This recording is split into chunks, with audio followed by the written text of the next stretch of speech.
Yeah, thank you everyone for being here tonight. Mary Jo and Barb, nice to see you. And so we will do approval of today's agenda as it's written. I'll look for a motion for that. So moved. We got a motion from Kim, second from Neil. Any discussion on the agenda? Seeing none, all those in favor signify by saying aye. Aye. Oppose the same sign. All right, agenda is approved. And number 4 on there is a review of the superintendent search timeline and process. And Barb, I get to turn it over to you. Barb Dorn from Great. MSBA, people. Thank you. Thank you very much. It's good to see everybody again. I am glad to be here to continue to assist the school board with the search for your next superintendent there in Albert Lee area. We do have a lot to cover tonight, so I think what I'm going to do first, if it's okay, is tell you what we're going to cover and see if there are any questions, and I'll let you know sort of in what order all of this is going to happen tonight. So the first thing I always like to do is to talk about the public input survey. And so I'm going to be screen sharing that summary report. I know that the board members should all have that as well. And then I want to encourage questions throughout or after the survey report, because you're going to have some decisions to make relative to next steps, specifically the interview process. And I know the board has already talked about and is very interested in the option to include interview committees in the interview process. So we're going to want to iron out some of those details. I always ask school boards to wait to make a final decision on that, however, until after you have seen the public input report, just to give you some context around how people felt, what different constituency groups felt about some things relative to leadership. And so that is on the table to talk about in depth tonight. And you will need to make some decisions about that so we can prepare for your first and second round interviews. So that's the first piece we're going to cover tonight. The second will be talking about interview training, and you should have a packet of information on that. I will also screen share the interview training packet. There's always things we want to make sure board members are aware of relative to interviewing for this position, a public position paid for with taxpayer dollars. There are some things that you need to be aware of from a statute perspective. So we'll be going through all of that. And I want to make sure, again, I'm answering your questions as we do so. The third and last part of the meeting will be reviewing some draft schedules for both round 1 and round 2 there in Albert Lee area. And then once we've sort of had a chance to talk those through, I am going to ask Norma to distribute some suggested interview questions for the board that is there in Albert Lee. Mary Jo, I'll email those to you because I want you to take maybe 10 minutes and individually really make a note of what questions jump out at you that you think you'd really like to ask in the first round of interviews. Then we're going to gather back together and talk about them, but we'll talk about them very carefully. It's important that those questions remain confidential so as not to create an unlevel playing field for your candidates. So for that reason, after we've talked about question 3 and question 5 and question 8, we'll try to be careful not to share the questions out loud. I do know that there are people listening, so of course we want to make sure that we don't give an advantage to anyone who might be interested in the position over someone who is not there in the meeting tonight.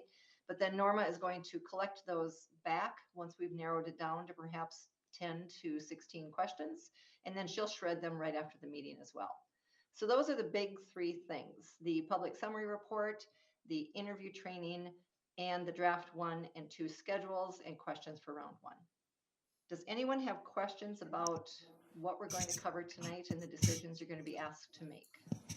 Quick question for you, Barb. When we talk about the board interview questions, I understand that process. When we look at the 2 community teacher/groups, are those questions that they bring that they ask the same to each candidate, or do we also give some suggestions to them, or does MSBA give those suggestions? That's a great question. Thank you for asking. It can operate in any of those 3 ways. The most typical would be once the people who are going to be on those interview committees are identified, we give them a deadline to send their suggested questions directly to me at my email here at MSBA. So I gather all of those. Perhaps we could create a form that they could click on the link and submit their suggestions right there in the form. That's probably easier, and we'll just email it to everybody. But once we have all the questions that they want to ask, Then I'll look for some commonalities and some overlap or duplication and come up with a list that I'll work with that group directly to finalize the questions.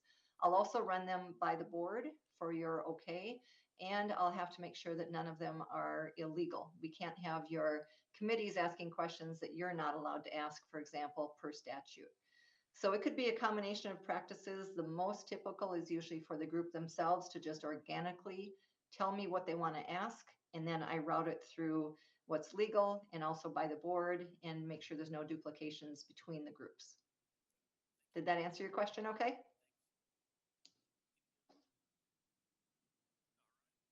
Go ahead. Great, thank you so much. So I'm going to screen share. I practiced this right before 5 o'clock, so I'm hoping that it works. When I screen share, I just want to make sure everyone knows that I'm looking at it on my entire screen. I can't minimize it so I can keep an eye on the boardroom or on Mary Jo. So if you have questions as we go through all of the things I'm going to screen share here tonight, you just have to interrupt me. I'll try to pause and ask about questions if there are any, but I can't see you if you're just waving your arms, wanting my attention. I won't be able to see you at all. So do interrupt me and I will give screen sharing here a shot. So I'm going to screen share a window. There we go. And I'm going to ask if somebody could let me know when you are looking at the Albert Lea Area Schools Superintendent Search Public Engagement Superintendent Search Survey. Is that what you're seeing? Yes. Okay. I know that it's not very large for people, so I'm going to zoom way in as I work through this report. And I'm going to review it verbally with everyone. But again, questions are welcome. So let me zoom in much larger. How is that on your end? Does everyone be able to see that okay? Yes. Thank you very much. All right. So in terms of public engagement, you'll see that a total of 420 people completed this survey. That is phenomenal. I want to thank everybody who took the time to fill this out. It is really important and deeply, deeply appreciated by both MSBA and your school board. So one of the things we always do is sort of look for an average, and based upon the number of students in your district, we have a certain percentage of the student body enrollment number that fills out the survey. With the student body at 3,220, we would have expected about 386 people to fill this out. So the fact that you have 420 is above average, and I think it indicates a great deal of interest in the search process, and I want to thank everyone for doing that. You'll notice that almost all of them were filled out in English. There was one filled out in Spanish. However, what I always want to tell folks is that does not indicate that people who have Spanish as their first language didn't fill this out. Very often, and sometimes surprisingly, many people who speak Spanish as their first language choose to fill out the survey in English. So it doesn't mean they're not represented in this information. Very often, people who are taking this survey do it in English with the assistance of one of their kids or someone within the district or a neighbor or acquaintance or something like that. So I don't want people to assume that your Spanish speaking population did not complete the survey. They very well might have, but simply chose to do it in English. All right, there we go. We feel there was a good cross section of people who took this survey. Sometimes it's a heavily tilted toward one of the self-identified groups or another, but in this case, as you can see right down here under self-identifiers, you have a nice balance. The top two groups, the highest percentages that filled out the survey were staff members and parents and guardians. That is not unusual. For every survey that we have done in the last couple of years, those are the two largest groups in terms of number of respondents. What's a little different about Albert Lea area is you had more staff members fill this out than parents and guardians. Typically that's flipped.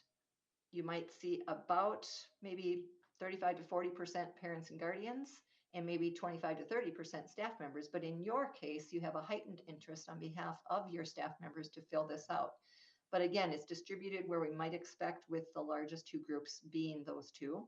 And I also want to give a shout out to your students in Albert Lea area. It's really great to see them being interested in the search, and you had over 14% of all the respondents were students. And you're going to see that information broken out in more detail here in just a little bit. So thank you to your students for having their voice heard as a part of this process. This is the first quantitative question that was asked, is what are the most important areas of expertise that you think the next superintendent should have? These are the top 6. It was out of a list of about 17 choices. And I just want to let you know that we're going to circle back to this, but these are the things with collaborative leadership and finances and budget being the top things that your public groups were interested in the leader possessing. So you can see all 6 of those. And again, we will return and talk about them in more detail here in just a minute. Previous experience. Should they have previous experience as a superintendent? It was asked of the school board, and it was asked here of your survey respondents. You can see that it is even, basically a 50-50 split between those 420 people. I don't think it could be a whole lot closer than 49.87 to 50.13. It's very, very close. And that almost mirrors what the board said, but I'll show you a direct comparison here in just a minute with the school board. The specialized skills report, when it shows those top 6, this is one that we really like to see filled out by people. So thanks to everyone who took time to go through that list.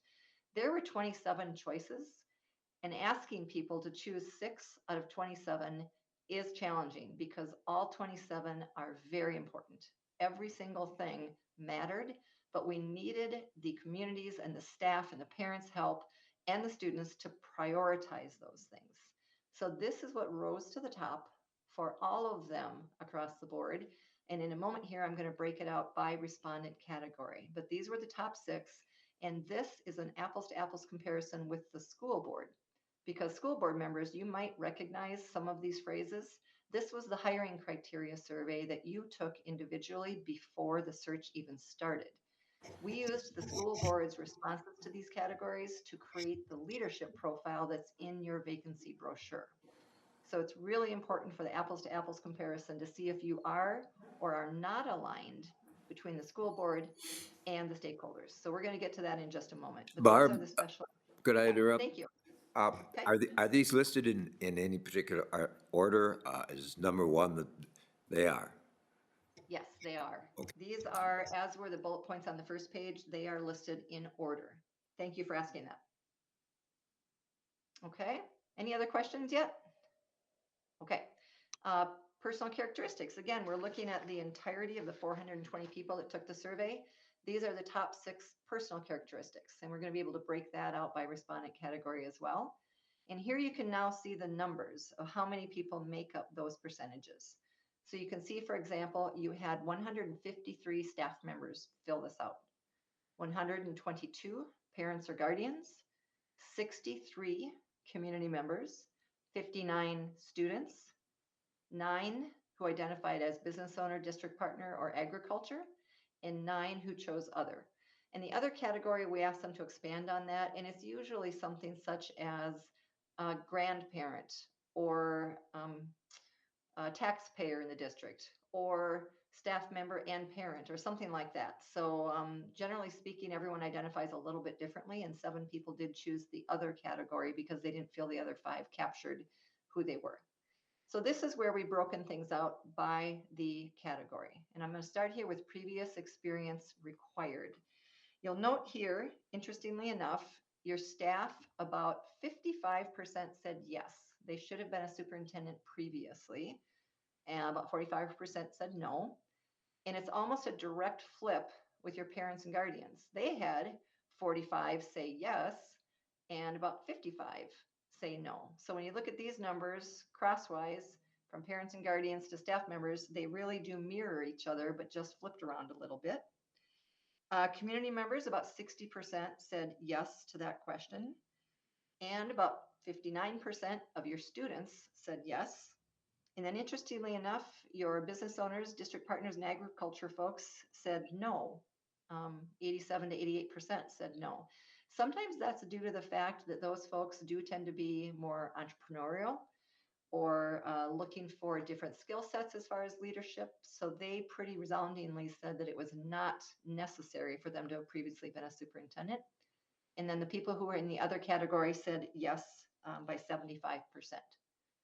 So over here, I think the largest groups, staff and parents, you can see generally, again, we're going to be right there at about 50-50. And that does align with the school board a little bit, but I'll show you that in a second. Here are the top 6 areas of expertise that I said we would circle back to. So I'm going to tell you some trends that I saw, and you can look at this later in much more detail. I don't want to walk through all of it with you, but collaborative leadership showed up in all 6 of your respondent categories. Here it is in staff. It was top for parents and guardians. It was top for community members. It was second for your students, and it was third for business owners, etc., and second for others. So collaborative leadership obviously matters very much to your respondents, as did budget and finance. Budget and finance showed up in all 6 of the categories, and this was really interesting. It was number 1 for your students. We don't see that very often, but your students must be very tuned in to the financial circumstances in the district, because they did rate that as the number 1 area of expertise that they would be looking for. Here's personnel management, and that showed up in 5 of the 6 categories. The only one it did not show up in terms of the top 6, it did not show up in your student category for personnel management, and that makes sense. They're probably a little bit more removed from that. In terms of areas of expertise, your staff members had special education in their top 6.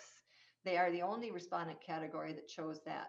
Now remember, this was out of about 17 choices, but it pretty resoundingly came through that your staff members are looking for someone who understands special education. And that was the largest group of people that filled out the survey. This was interesting. Curriculum development and evaluation was in the top 6 for all 6 categories. It was here, it came in at 5th place for your staff, 2nd place for your parents, 5th place here for community members, and interestingly enough, 3rd for your students. Your students are paying attention to the curriculum that's being offered in the buildings. And then this one for your business owners, etc., it was in 5th place and in 3rd for other. So the collaborative leadership, the budget and finance, and curriculum development were in the top 6 for all 6 out of 17. That's a pretty strong trend. Another thing that I thought was interesting was here, social emotional support services. It showed up for 2 of these 6 groups. And this will tell you something. Your staff members brought social emotional support services to your attention, and your students brought social and emotional support services to your attention. So the people who are in the buildings the most, students and staff, want to prioritize social emotional support services. And then just a couple of other ones here for a moment. Student testing results and achievement. It is not unusual to see parents and guardians prioritizing that.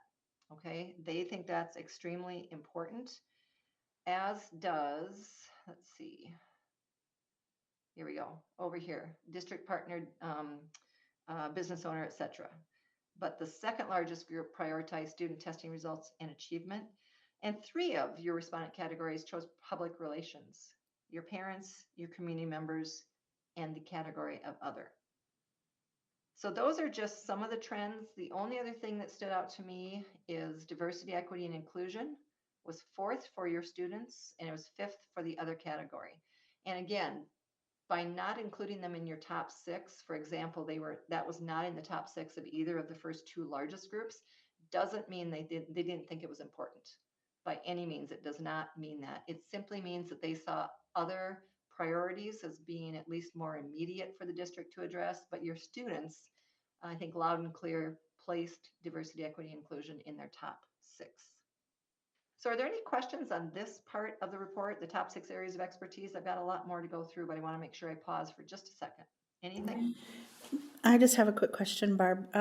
Under the other, do they identify when it says other, do they identify what that other might look like? Or is it just other? No, they do. And we've seen things in there such as former school board member, grandparent, taxpayer, or sometimes they list all 5 or 6 of them because they are a community member and a parent and a staff member and so they have many different ways of interpreting. So we always want to have a category where they can list what they are, but there's no consistency among those 9 people. They represented all kinds of different things. They just didn't want to pick the other 5. Any other questions? Okay. Interrupt me if you do. Here are the top 6 personal characteristics, again, broken out. So I'm going to give you the trends here. A lot of consistency. This list also included about 17 choices. So all 6 categories had honest and ethical right up there as number 1. That was across the board most important. And then effective communicator across the board, number 2. This is unusual to see this much consistency right here in terms of their number 1 and their number 2 was the same for all 6 respondent groups. That's unusual. So clear prioritization of those 2 things. Then you can see transparent. That was in 5 of the 6. The only group that did not list transparent was a priority was a student group right here. But every other group had that in their top 6 out of 17, as did problem solving. So right here, problem solving is in every group except for the other category. So your students did identify problem solver, community members did, parents and guardians did, and staff members did. So that is also real consistent.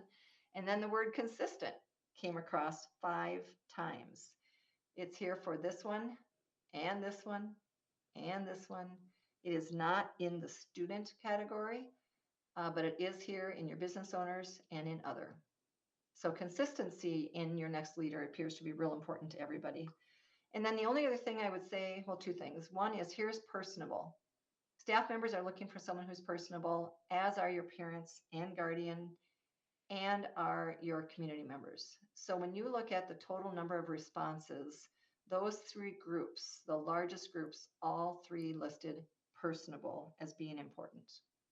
The second thing I'd say in closing, in terms of these personal characteristics, your students are looking for someone in their top 6 at least that is confident. Oops, I don't want to do that. Confident, creative, and resourceful. I didn't see confident, creative, and resourceful in the top 6 of the other 5 groups. So you're getting some direction from the student voice in your district to look outside the box a little bit for them. They are looking for someone who's creative, innovative, problem solver, resourceful, of course, and also confident. So that was an interesting thing I thought to point out for the students that took the survey. So one thing I do want to say is the next couple of pages directly compare the school board responses to the survey responses. And there's a lot of alignment. I mentioned earlier that we look for whether or not there is alignment with the school board and the community and staff, et cetera. So on the top of this page in the report, this is your leadership profile. So those 5 bullet points are in your vacancy brochure. That is one of the tools that we will use to evaluate your applications once the deadline passes, to see who matches up with these things that the school board said you're looking for. We created this leadership profile from your hiring criteria survey, which is right down here. So the hiring criteria survey over here for the board, these were your top 5 things from which we built this leadership profile with you. The exact same survey, when I said apples to apples, are over here with the public input. These are their top 5. So when you notice this, I see tremendous alignment. With the exact same survey, out of 27 choices, you align on 4 of your top 5. That's really, really great. So you both chose this one, the bright green, honesty and ethics. The works cooperatively showed up over here for the school board and over here with the public input survey. Being a strong communicator is in both, and developing, directing a leadership team is in both. And then even the 5th that the school board had, which was experience in school finance, that didn't show up in the top 5 verbatim by your public, but it did show up in those areas of expertise. It was the number 2 choice out of those choice of 17 responses was budget and finance. So when I look at this list, I see a lot of commonality between the school board and the public. Now, of course, there's going to be some differences, but this to me shows school board, you're very in tune with what your staff and parents and guardians and community members and business partners, etc., are looking for. So that's very good news. I'm going to pause for a moment and see if people have questions or comments on this page in your report. Okay, the only thing at the very bottom of this page that I said I would visit with you about is, oops, I got to make that bigger, the previous superintendent experience. So if you remember on the survey, your public said 50-50. The school board said 71 yes, 29% no.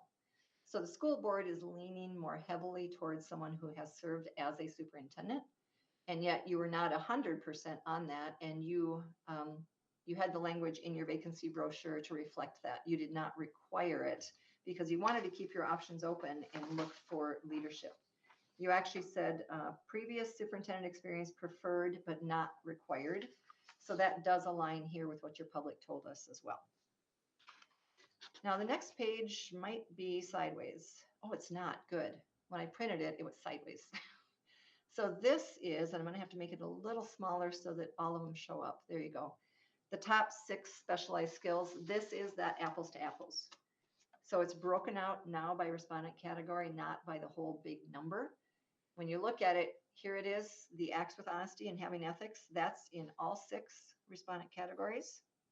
The strong communicator is in 4. It's not in, let me see, students and business owners, etc., the strong communicator, but it did really rise to the top because of the size of the parent and staff member groups that had that in their top 5. The developing and directing a leadership team here, that was in all 6. That even showed up in your students, develops and directs an effective leadership team. So every respondent category had that in their top 6. Effectively mediating and accommodating different perspectives is in 3 of them, but it is in the largest group, your staff. And then right here, the visible and accessible, being visible and accessible is in 3 groups, staff, parents, and the other category. However, because your parents and guardians and staff are the biggest groups, being visible and accessible really did rise to the top. And then develops trust and works collaboratively. That was in 5 of the 6. The only one it wasn't was community member. However, again, there were 27 choices. So it doesn't mean that it was unimportant to those groups. The only other thing I noticed when I looked at this long list is the only group here that shows visionary creative thinker is your students. So that goes back to them looking for someone that is the resourceful, creative, and here they chose the word visionary. So that rose to the top for them as well. So I think you have a pretty clear indication of what you need to look for in the next leader. We certainly feel it's very clear as we go through the applications to try and come up with those that we're going to vet more deeply and recommend to the board. So I'd encourage you, board members, when you're looking at the applications, to keep this information front and center. Not just the leadership profile, but the information you got from people in this survey. So I'll pause for a second and see, is there anything in the apples to apples comparison here that you have questions about? Okay, then I'm going to move on to the qualitative. These are the open-ended questions and the themes and patterns that emerged from those comments. So I'm trying to keep this big. Hopefully I won't make anybody dizzy as I'm going through here, but this was also really great. Out of 420 people, 255 took the time to put something in these open-ended questions, which was great. There were no limitations on characters. They could type as much as they want or as little. Sometimes we got a single word. Sometimes we got a novel. But this is what they answered, these 4 questions. And I'm just going to go through and I'm going to read out loud the themes that we identified, and then there's representative comments under each of the themes, but I'm not going to read those because you can certainly look at them yourself. And I would encourage the board, one of the questions I'm going to ask when we're done is, would you like to put this on the website? I'd really encourage you to do that so that all of your stakeholders can read this report, as can your candidates who are interested in this opportunity. So the first question is, what are some of the good things taking place in your district today? So I'll just read this aloud for people who might not be able to see it on the screen. Survey respondents feel the district is filled with dedicated, caring, and hardworking teachers and staff who are committed to supporting students both academically and personally. It's believed they consistently go above and beyond to create a positive learning environment, build strong relationships, and adapt to meet the needs of the district's increasingly diverse student body. And over here, you can see that 144 people out of 255 mentioned something along those lines. So it was by far and away the number one good thing happening are your teachers and staff in Albert Lea area schools. The comments are here for you to peruse at a later time. There are quite a few. We try to pick ones that are representative and different enough to give you a feel for what people said about that pattern or that theme. The next thing that people noted was the wide range of academic, extracurricular, and career-focused opportunities that support student growth and success, from college-level courses and technical education to a thriving music, athletics, and after-school programs. Students in Albert Lea area schools can access a multitude of pathways that help prepare them for their futures. That was the second thing recognized by 97 people in the open-ended question about what's going well in Albert Lea area schools. And there's a lot of great comments here as well. And the third theme that emerged is that it's also believed the school district fosters an inclusive, student-focused environment that prioritizes social emotional development, mental health support, and positive school experiences. Efforts to build a strong sense of community, celebrate diversity, and provide resources for students contribute to a welcoming and supportive atmosphere. And that was the third theme that really arose to the top in that question. So a lot of things to be very, very proud of in Albert Lea area. We, however, want to make sure we include a realistic look. And so we ask about challenges. And there are some that rose to the top here in terms of challenges for the next 5 years. The first challenge that people notified us of, and that was about 120 people pointed this out.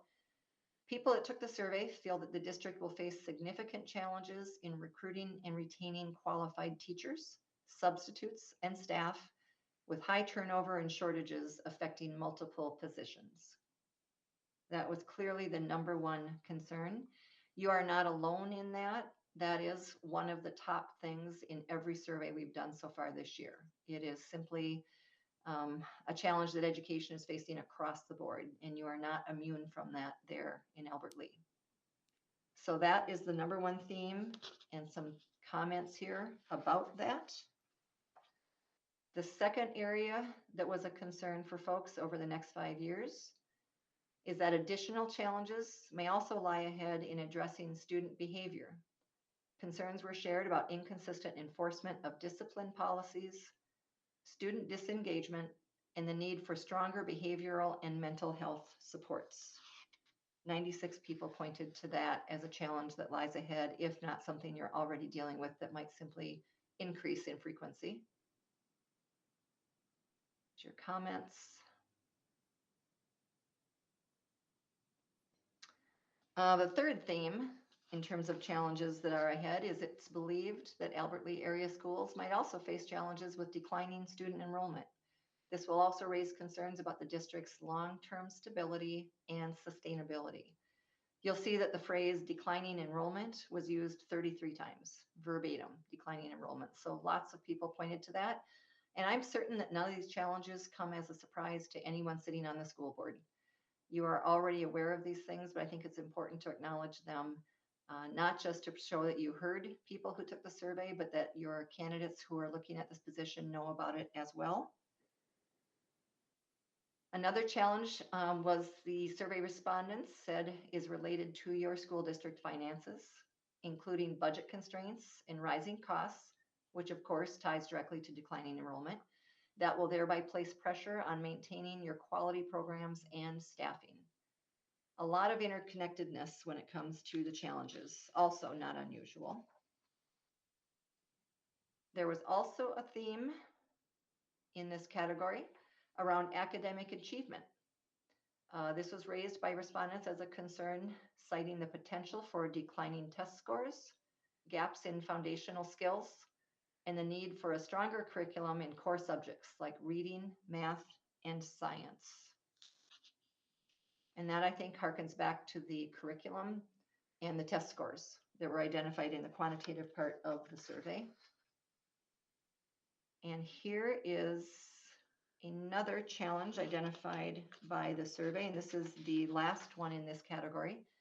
Survey respondents also feel that restoring trust and transparency could pose a major hurdle in the coming years. Staff, community members, and parents all express concerns about communication, accountability, and how leadership decisions are made. Comments emphasize the need to build stronger relationships and create a more open approach to district governance. That was the last theme in the challenges category and some of the representative comments in regards to that. Are there any questions before I move on to the third question here that was open-ended? Board members, anything else? Barb, as we, and we'll decide that in a little bit to make this available, what you suggested we should, and I hope we do. Will all of the comments that were made be listed, or were just these summary comments that has been put together? Just these summary comments. And the reason for that is the raw data potentially contains comments that should be protected by data privacy law and or could include comments that might open you up to liability if someone states something as opinion that they say is fact. So we have to be very careful with that raw data. And we can talk about that again in a moment. But the report that I would suggest go on the website would be this report here and these represented comments for each of the categories. Okay? Yeah, we'll circle back to that. Thank you for asking about it.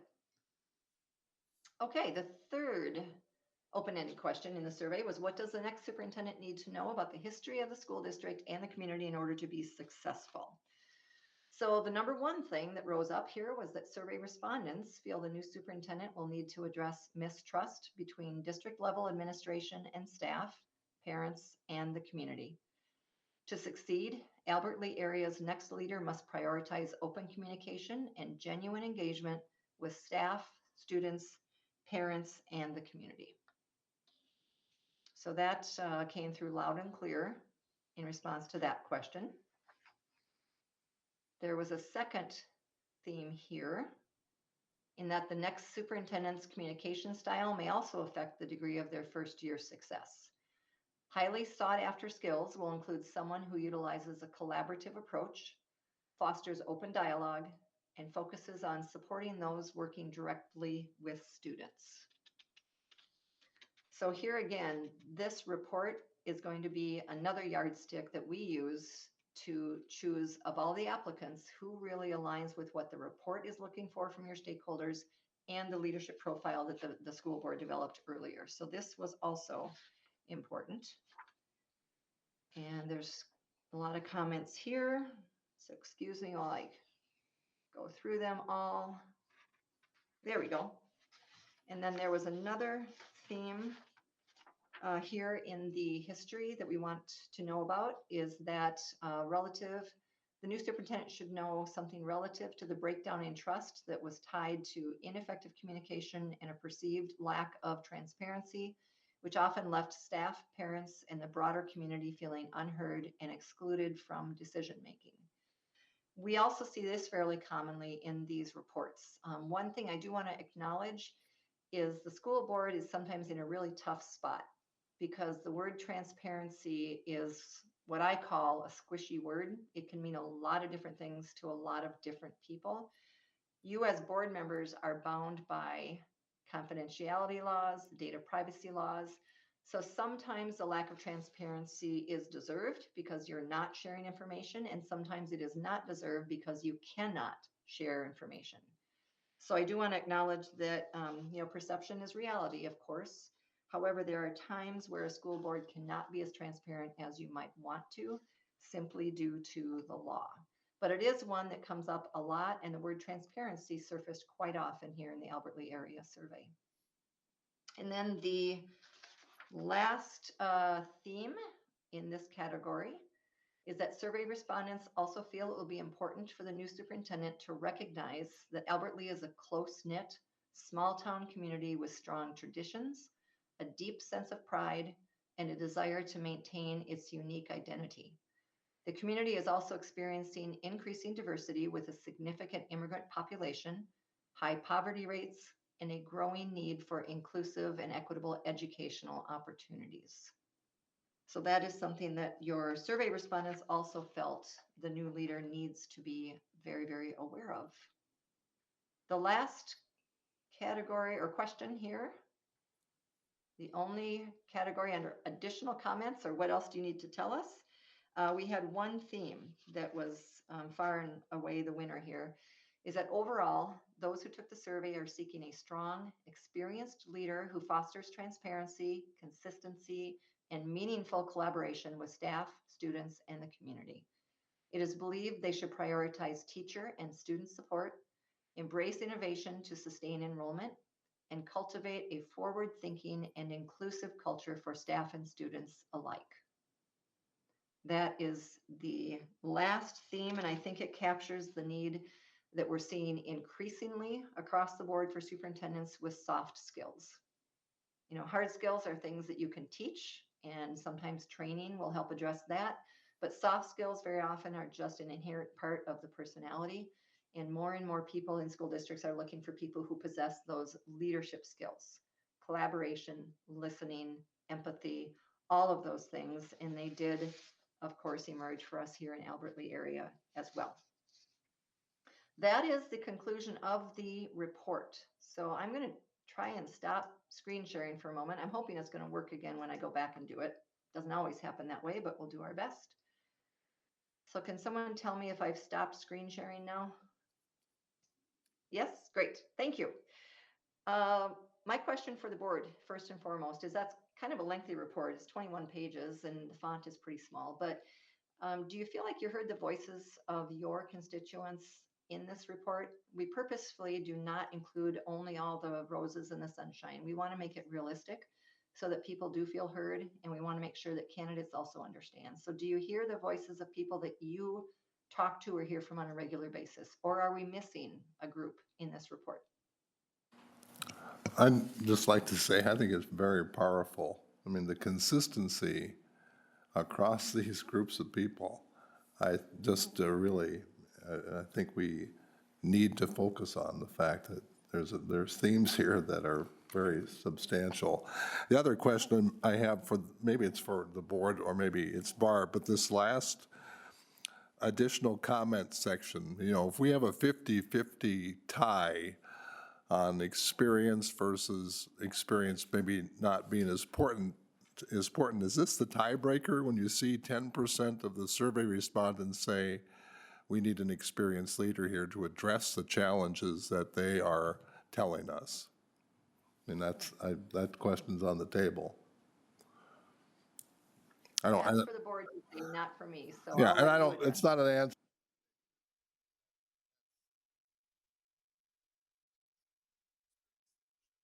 Is important. Okay. Could you repeat that, Dave? I knew you were saying something, but I didn't hear anything. I'm sorry. Did you say something in response? No, I didn't. Oh, okay, thanks. Did you hear Gary's comments though? The first ones I did before I answered him, but if there was something after that, I didn't. Okay. Sorry. Nope, it should be it. I think the summary was very well done, and I do feel that it reflects what I'm hearing in the community. I guess the main thing, I'm so impressed with how many people took the time to do this, which shows the importance of what we are doing now. And how much, I mean, again, when you change faces in a position, now we're finding out, you know, what not only the community needs, but the staff does too. And I really like seeing, like you said, the consistencies amongst what we're thinking comparative, you know, to what they are. So, yep, thank you.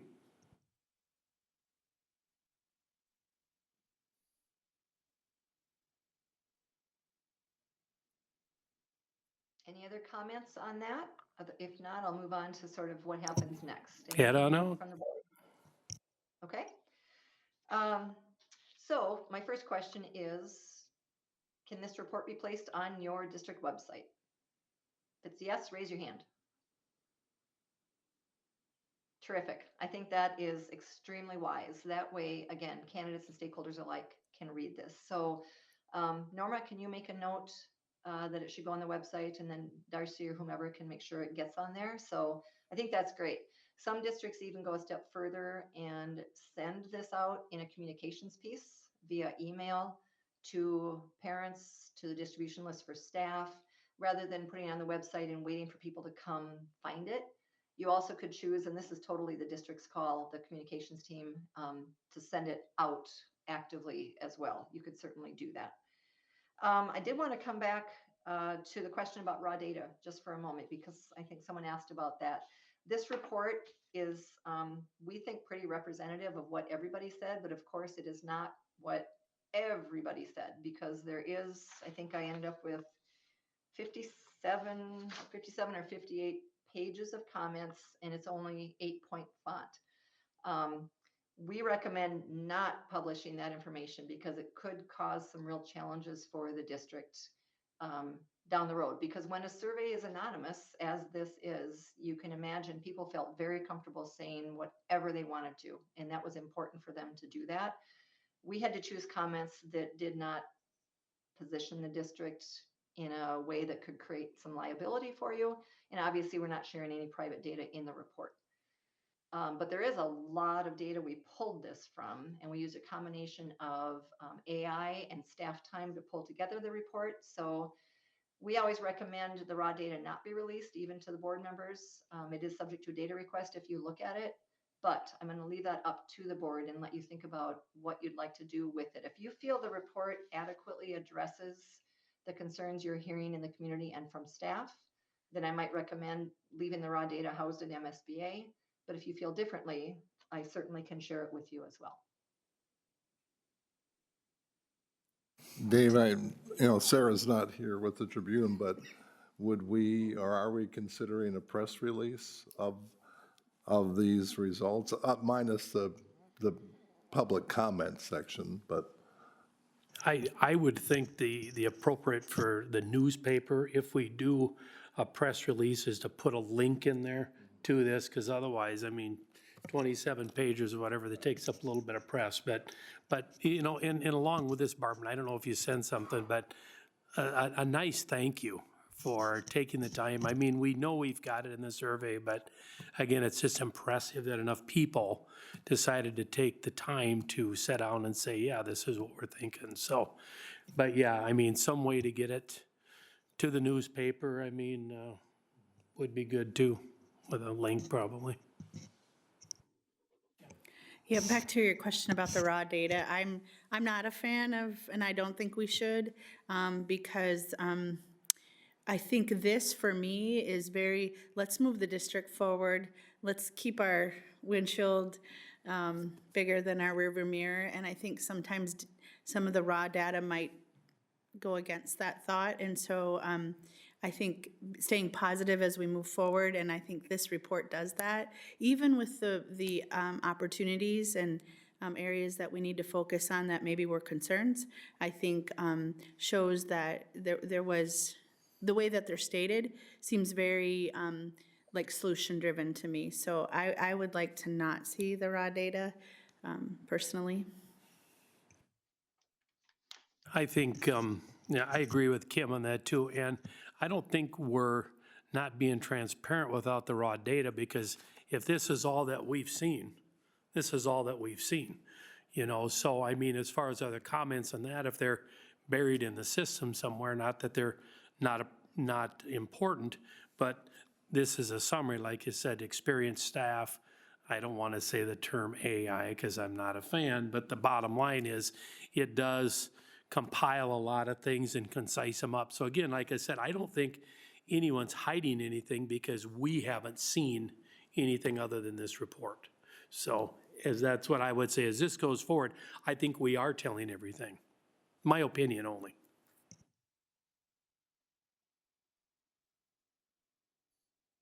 Okay. I can tell you that we read every single comment. several staff persons have read this entire report. It does take a tremendous amount of time to read all of them. And then we do use the tool to count, do word counts of how many times people said things and how often it popped up. But we read everything. And it's really important to us that the report be an accurate reflection of where the district is. And I appreciate how honest people were and how vulnerable they were with their comments. And we heard you and we put your voice in here, and I hope that you feel heard. Again, this whole report is going to be used as we go through the candidates' applications, and we will also use it as we craft some interview questions for the board to react to. So what I'm hearing is we'll keep the raw data housed at MSBA.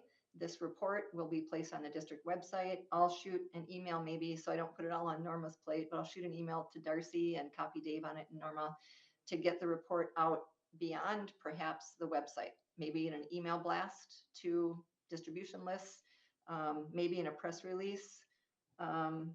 Those tools could be used to make sure people have a chance to read this.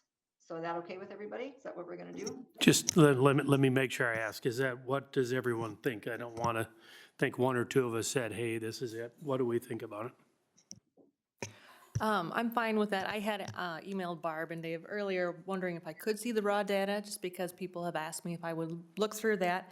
And, you know, I am interested in looking at that. In 2022, when we were going through this process, I had read through the raw data, and I thought it was valuable to do that. But I also thought that MSBA had done a very good job of summarizing it. There weren't any surprises in there, and so I do, if the rest of the board wants to leave it, I am, you know, fine trusting the summary that we have. I also think if there was about 3 or 4 comments to each question, we'd be thinking, ooh, what? There had to be more comments, you know, so fairly extensive lists of things that were made, like the one you said 140 times or whatever was said. And so I feel comfortable, as Angie said too, that you guys have compiled it correctly, so thanks. Yeah, I agree as well that the raw data, I don't need to see. I think we got a pretty clear message, and I am surprised, pleased of the alignment with all the different groups, how close everything was. So I think we got a pretty good picture of what we need to do and what, you know, the talents we're looking for. And I agree, I would like to be proactive and send the survey to the all staff distribution list. And then parents, this can go on all the school newsletters, et cetera. Just, you know, as we work on transparency, just getting it out there as much as we can.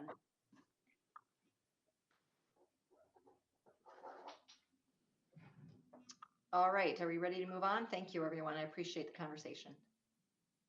Okay, the next thing we're going to talk about, this is the point where there's a fork in the road. You get to decide what to do in terms of next steps with public involvement in the interview process. So in your packet, you should have something called public input during the interview process, as I just said. So I'm going to try to screen share that. And I know you've already had this conversation, and from what I understand, the board is leaning toward interview committees, which is great. So let me just screen share this and see if I can find the right document. And it's not the survey. I want it to be these 3 options. All right. Does this say public input during the interview process? Yes. Thank you. Okay. So this is typically what we offer to school boards as far as next steps. The 3 options would be to rely on the summary report as the voice of stakeholders in the interview process. The second option is to create interview committees who interview the finalists separately in addition to the school board.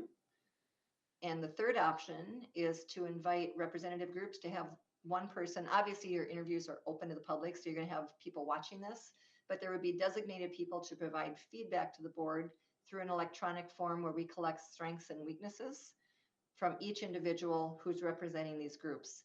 And we share that raw data with the school board before your deliberations of who to move on or who to hire in the end. So those are the 3 options. I always mention here, there's pros and cons to each option. We have seen a lot of trends in the last couple of years toward using the stakeholder summary report as the voice of the stakeholders, only because I think of the challenge that sometimes exists when you decide who gets to participate in option 2 or 3. But I do know you've talked about this at a former or a previous school board meeting, so I'm going to assume you were looking at 2 or 3. And I think what I'd like to do is turn it back over to Dave to facilitate a conversation by the board to arrive at a final conclusion about what you'd like to do next. And then I've got some other documents to screen share based upon that decision. Okay? Thanks, Barb. We have talked about, I think, option 2.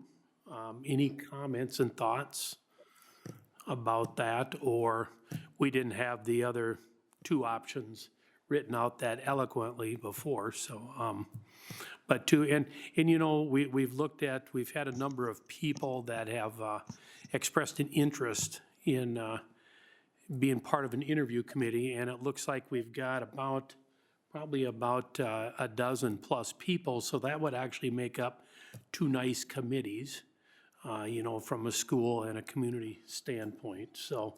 But anyway, just my thought, what are you guys thinking? Dave, Yeah, Neil. I think I did make some comment relative to involving more people in the selective process, but my vision was not a bunch of different committees to which we would subject all of our candidates. I was thinking rather in terms of maybe expanding the school board to include some individuals, and that would be the tricky part, determining who gets to join the school board at this table. That may not be a real good idea, but that was kind of my vision.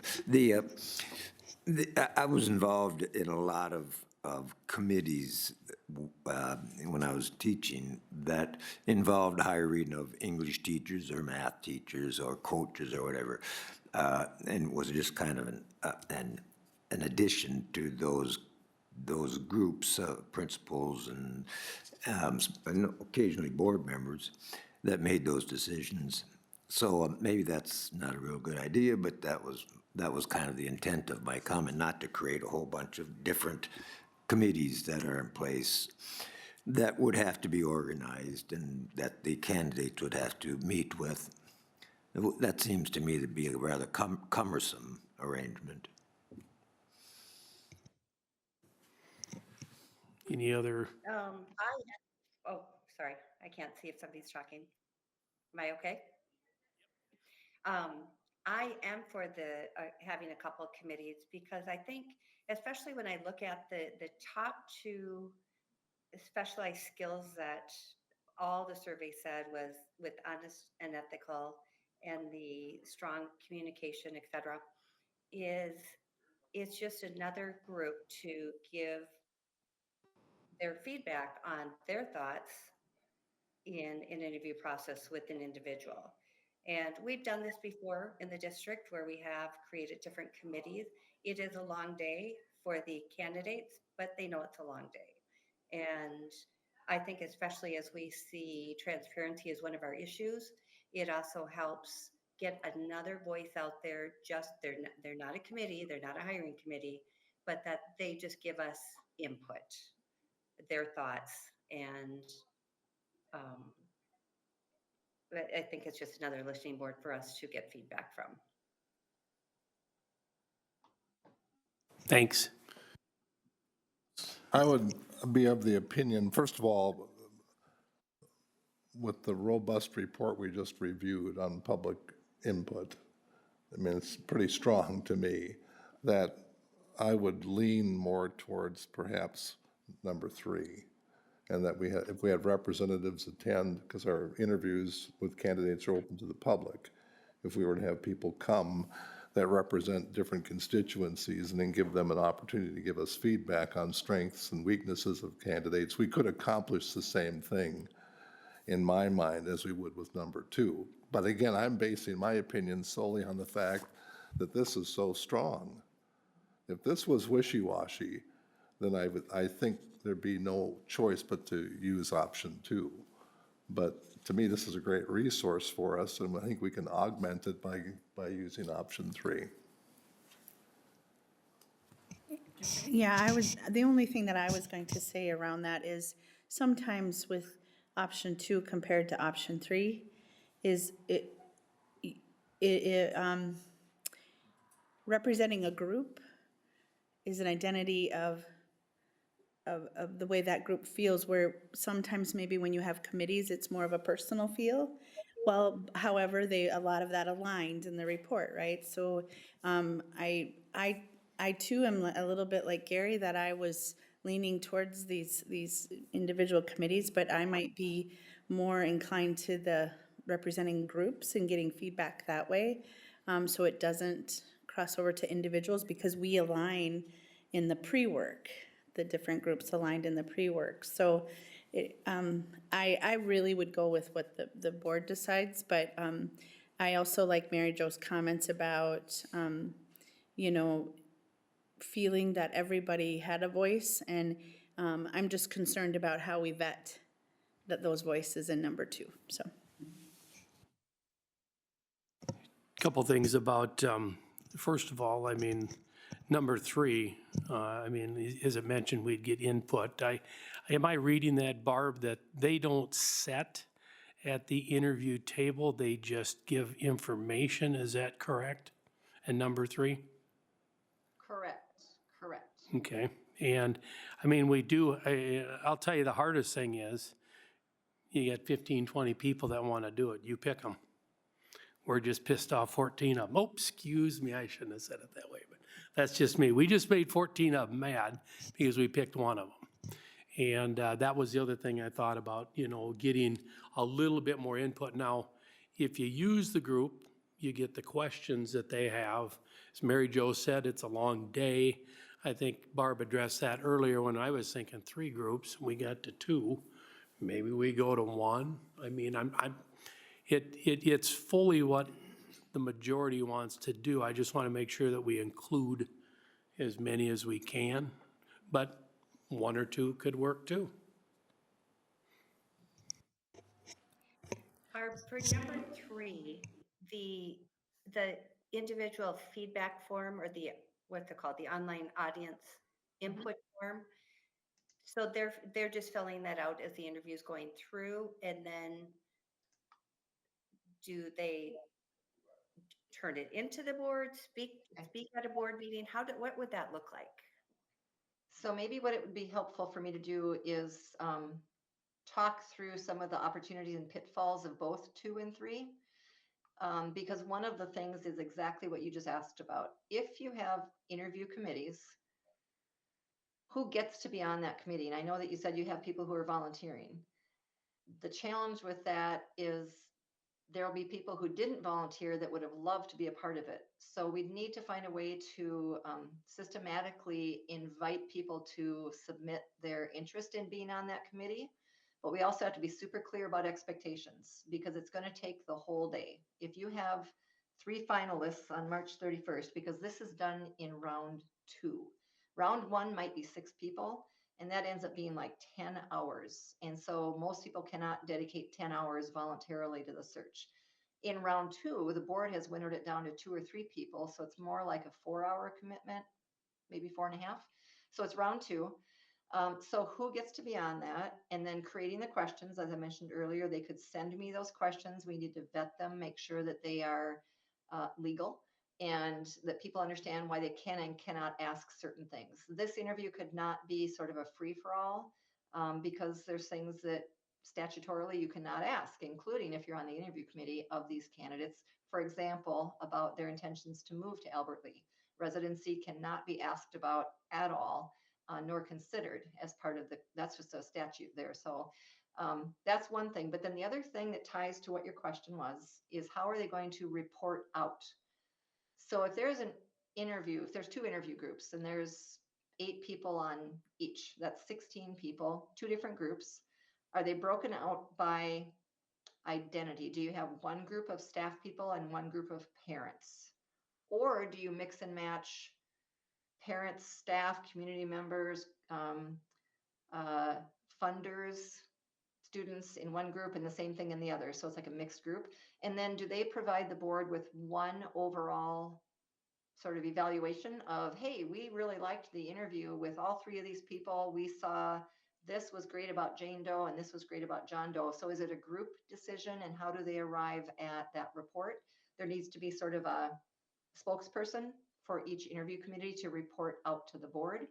Or do you want individual reports from everybody on those two groups? So it might be 16 people. And what format would those reports be in? What would be most useful to the board? And then option 3, and I just apologize for talking so much, but there's a lot of things to consider here. Option 3, the way they report out is it's anonymous. You do know who the, let's say 10 or 12 people are. And I work with them ahead of time to practice filling out the audience input form. It's an online form that says, here's the leadership profile. Please list up to 3 strengths for each candidate and up to 3 areas of growth or weaknesses for each candidate. And then they do that after the interview. So they're listening to the interview of the board. So they're hearing the same information the board is hearing. And then they fill out a form within 15 minutes after that interview concludes, listing what they saw as strengths and weaknesses. And then the next interview starts. And after that one, they take 15 minutes to fill out the same form again. We provide that to the board anonymously and in hard copy before you start deliberating. So you see what the audience members thought in addition to what you as individual board members thought. So the thing that might be helpful, that's the report out piece, but I'm going to switch for just a minute to the conversation of who gets to be on these groups, because that has been the number one reason that most school boards go with the public summary report. One, because of the alignment, which is great. And also, in your case, you had what, 420 people, 420 voices in your head, you would use it for that. If you want people involved, though, this is where you have to think real carefully of how do you invite them and who gets to be a part of it. And that's why most boards don't do it, but we want to do it here in Albert Lea. I understand that. So these groups, did it switch to district groups to consider? Yes? No? Yes, it did. Okay, thank you. Sorry, I can't see you guys. So if you're nodding your heads, I can't see you. All right, so for either of option 2 or 3, and this is something I believe, Norma, you have copies of this, right? Could you hand out a copy of this to each board member to kind of read through? Thank you. While you're doing that, I'm going to sort of walk through. So considering who gets to be a part of the interview process, here's some suggestions for you. You want to think about what groups would you typically ask to support you in terms of a referendum that might be coming up? What subgroups are out there? You might consider asking the leadership of those groups. For example, if you want someone from the business community to give you feedback, you might consider the chamber president or something like that. The best idea, in our opinion, is to invite the groups and then ask them to select someone on their behalf. Because whoever said earlier, one person cannot represent the entire group, that is absolutely correct. However, if the membership of that group has a chance to say, hey, I think our bargaining unit leadership should represent paras or whatever it might be. They've had a voice in kind of nominating someone versus the board choosing. Whatever you do, please, board members, do not choose who gets to provide input. That's a slippery slope, and there's all kinds of things that will be misinterpreted if you're hand-picking people to give input. But we would say, please let each bargaining unit be represented in some way. So here are some suggestions. Principals Association, we always say selected by the membership, just so that you're not doing it. So Principals Association, teachers from different grade levels, administration from the membership. You might want to consider executive assistant or someone who works very closely with the superintendent. Here are other areas that might want to send someone. I think in your community, involving someone who is potentially a cultural liaison or ELL teacher or something would be wise. Parents love to be included. So if you have a PTO or some way of choosing a parent to represent or two parents to represent, not just their opinion, but sort of a broader group of parents. Students sometimes are included on these groups. And here, district partnerships are real important, and or possibly higher education institutions. The chamber I mentioned, a business person perhaps. And then if you have major foundations, funders or donors, you might want to give them a seat at the table to provide feedback. And then if you have any subsequent grassroots community organizations. This is just a list to think about. And we say any more than 15, because if you have 15 people and everybody lists 3 strengths and 3 weaknesses, what's 15 times 6? Close to 100. You're going to be reading a lot of stuff before you begin your deliberations. So we'd like to keep it at 15 or fewer. But this is where a lot of boards run into, well, who gets to be on this committee or committees or provide input? So I'm going to stop talking. I know you have this in front of you now if Norma handed it out. And just, Dave, I'll let you facilitate a conversation about how you might have people invited to participate in either option 2 or 3 and see where the board lands with your conversation. I'll be here to answer questions, but I'm going to stop talking. All right, Neil, you look like you're ready. Yeah, I'm going to contradict everything I said previously.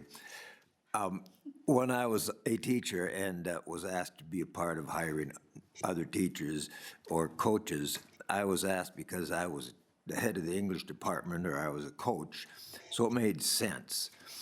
And it didn't complicate things. And when we hired an English teacher, the social studies teachers weren't upset because they weren't on the committee. I can see that this is a can of worms if we're going to select people who are going to be on committees. And logistically, it's going to be a difficult process because Barb and her staff have done a wonderful job of educating us on all the fine points of being on an interview team and involved in that process. Now they'd have to do it again for these additional groups.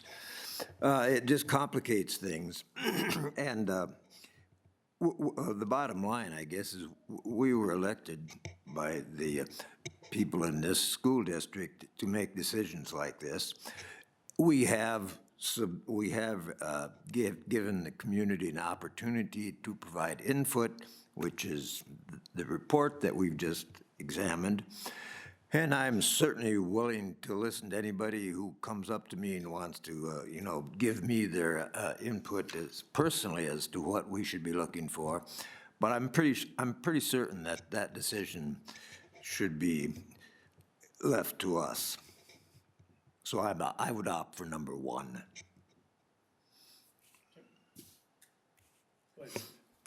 I would prefer 2 or 3. The main thing that I'm concerned about is I would like to get feedback from people, especially with this feedback from the survey saying that people are hungry for collaboration and transparency. I think, even though it could be tricky, I agree, and maybe cumbersome if we do number 2 for the candidates, I think it would be very appreciated by our staff and our parents and those who have the opportunity. And I would be very interested to get feedback on the specific candidates once we have them, which we wouldn't get if we just go with option 1. So the one that stood out the most to me was option 2, because I think it would be interesting to let groups come up with their own questions that are important to them. But I would be comfortable with 3 also.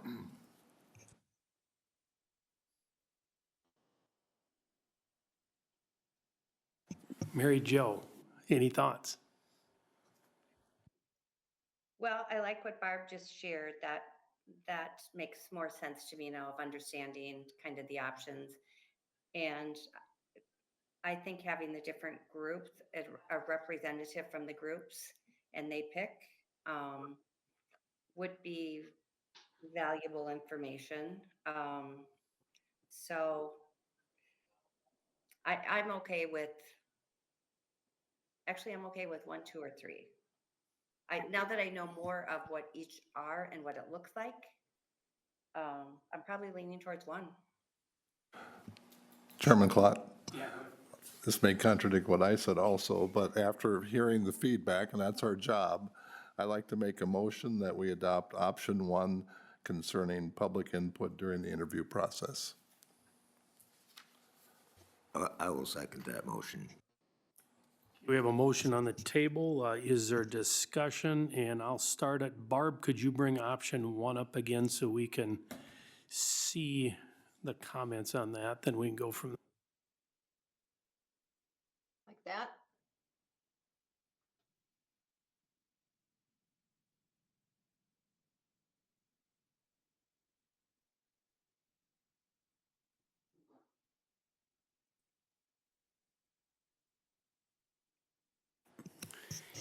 So can I just say, so, Yes. so, Wait, Kim, sorry. no, so if we had not had the response we'd have, I read the bottom, no other public input will be gathered as part of the interview process, I would struggle, right, with that. But we had above average and significant responses to the, so many times when people do surveys, they just check, but we had significant written response. And for me, I don't feel like public input wasn't gathered.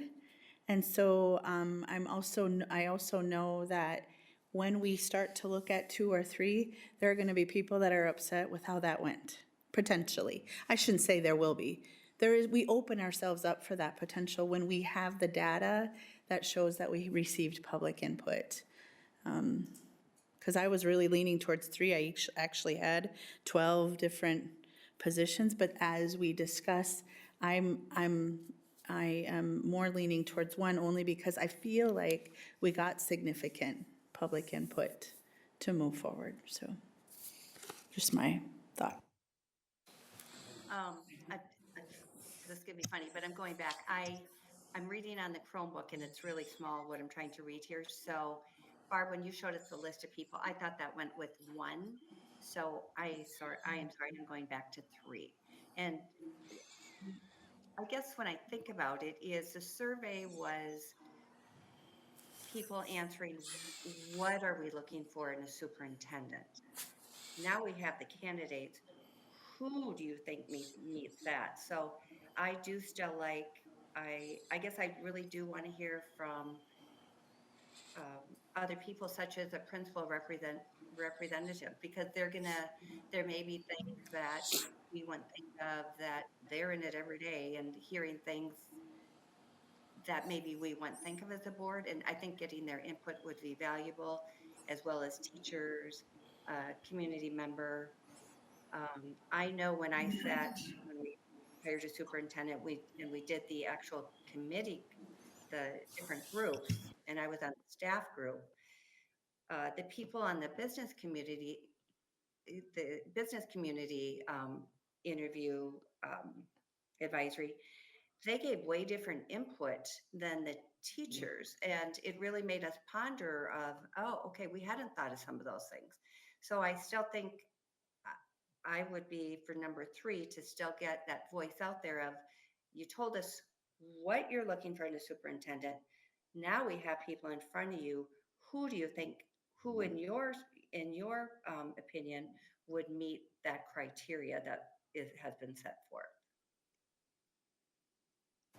Davy? Well, she beat me to it. That's exactly what I was going to say.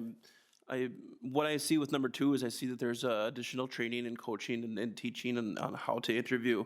I like 3. I like having a representative there from each group being able to give full detail and their opinion right after each interview, knowing after the candidates they've had, they're able to listen and then give that feedback. I'd like 1 would be an option, but I like 3 more because I like to keep the community involved as much as, and being transparent and having them involved as much as possible without having to, I don't want to, without them going through the training and coaching of asking the additional questions. My choice would be number 3.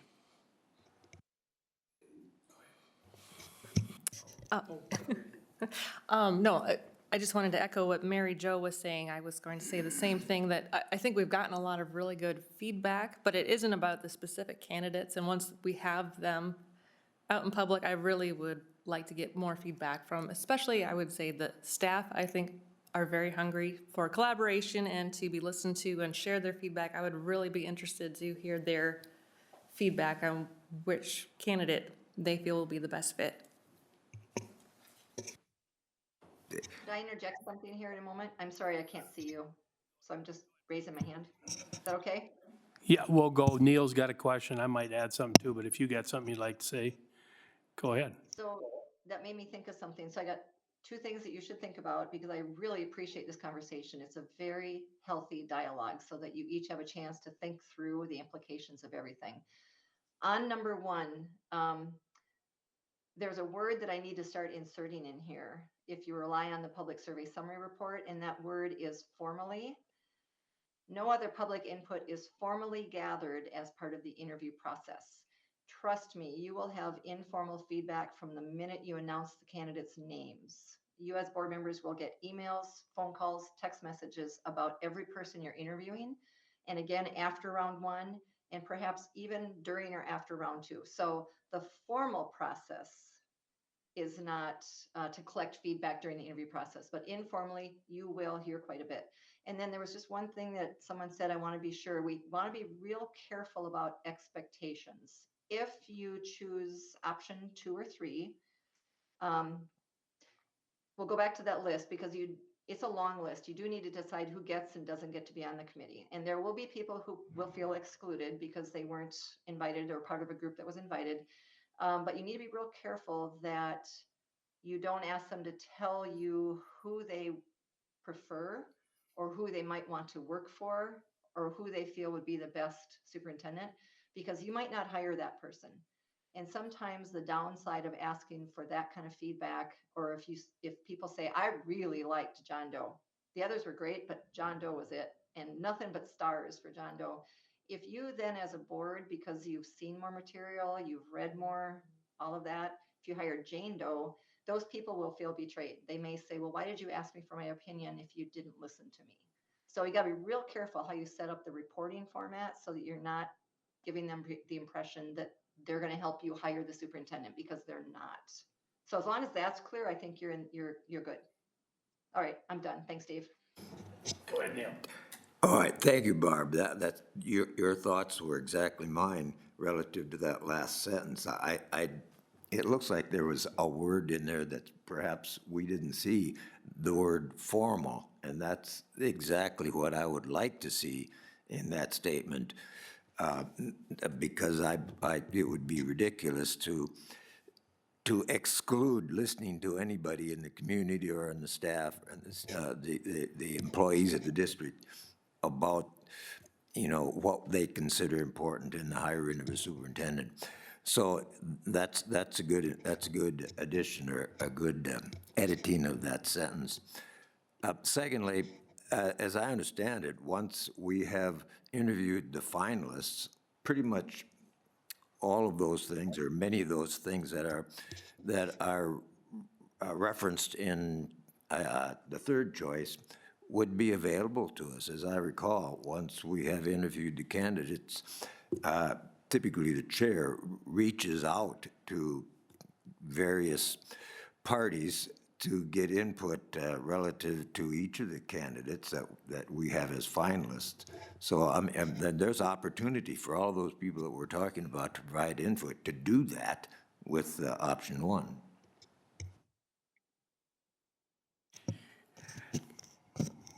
Torn on this one. There's been a lot of thought going on. Last time, I don't mean good, bad, or indifferent, when we would have basically used option 1. I can say that, and Neil, you would know better than me, did you have any comments after the hiring process? Did I have any comments from home? I guess, did you have anyone say, boy, we should have done something else when we should add another group interview or anything? Did you ever hear any of that? No, I didn't hear any issues that we neglected, or any processes that were neglected. But I did call a lot of people, talk to people who knew the finalists very well, and I didn't call up the principal of the high school. I guess I don't know why I couldn't. It could have been done, and we could do. That third option offers a lot of opportunities, but I think we can do that within the framework of the first option. Yep. That was a first thought. It seemed to have worked. I do like the option 2 for the reason that it does give us a diverse set of additional questions for another group to be able to ask. However, as Davey and a few said, we're touchy on those. We have to run them through MSBA, and somebody may feel slighted if we pull a question because it's not something that we can ask. So I've worried about that in option 2. And finally, since there's a lot of alignment in this survey, that I think people are feeling like, and we can see that we've got similar thoughts. And that's why I asked. I mean, obviously, you're not at the board table. We're paid to make that decision. But, I want to make sure that, we don't feel like we're not including people, but we've included a nice group of people. I do like the option, again, of having extra questions, but, I don't think last time we had any complaints about the way the system went. So that's why, again, I like the opportunity for more people, but last time it didn't seem like anyone complained about it, so. Chairman Cloud, I'd like to call the question. Questions been called. Gary, would you restate your motion to make sure? That we adopt option 1 concerning public input during the interview process. All right, with that read, let's take a vote on that. All those in favor of the motion to adopt option 1 signify by saying aye. Aye. And those opposed with the same sign. Aye. Chairman Cloud, I'd want a division of the House. I'm sorry. I'd ask for a division of the House.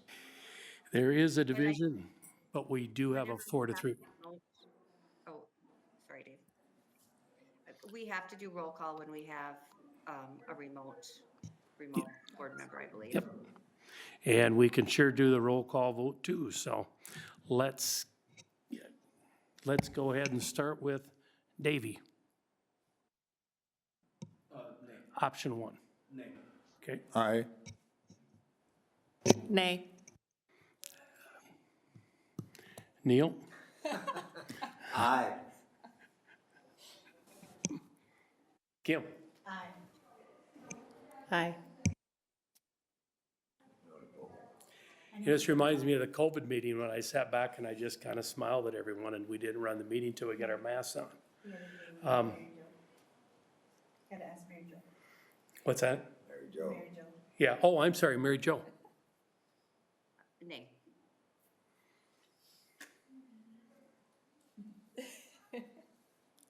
Thanks for this opportunity to everyone.